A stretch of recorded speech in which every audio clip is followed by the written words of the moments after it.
السلام عليكم ورحمة الله. نتمنى تكونوا على خير. واحد الملاحظة غنديرها لكم على المبيدات اللي خطيرة واللي فيها مواد مسرطنة. دونك أخطرها كاينة كدار في مطيشة، مالوريزمون للأسف كدار في مطيشة والنعناع. دونك حضيو من النعناع راه خايب بزاف، وكان سبب مالوريزمون للأسف بزاف الناس باش تصابت، وغير سبب من بين بزاف الاسباب.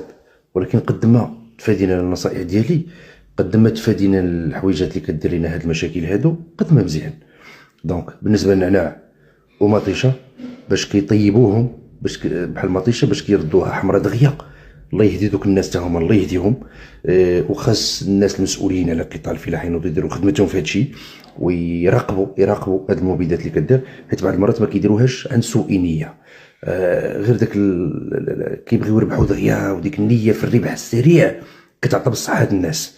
دونك مطيشه كيديروا فيها واحد البرودوي خايب باش كتحمر دغيا وكطيب دغيا وباش يدخلوها للسوق.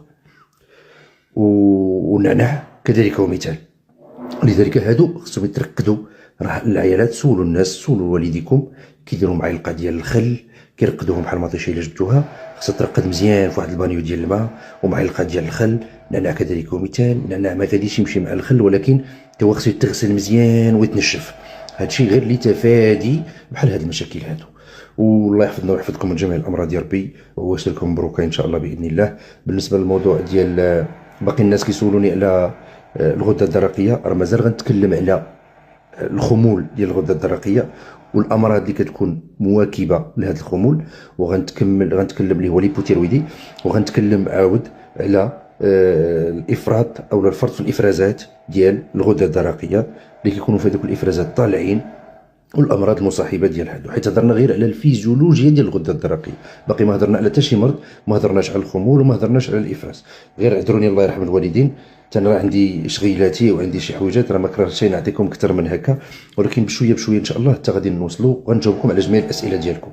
كما قلت لكم عواشر مبروكه، والا كان العيد غدا عيد مبارك سعيد.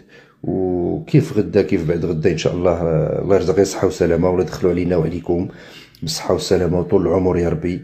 والله يتقبل منا صالح الاعمال، والله يجعل رمضان ان شاء الله يكون مغفره للذنوب والرحمه والتوافق بيناتنا ان شاء الله باذن الله. الله يجازيكم بخير. السلام عليكم.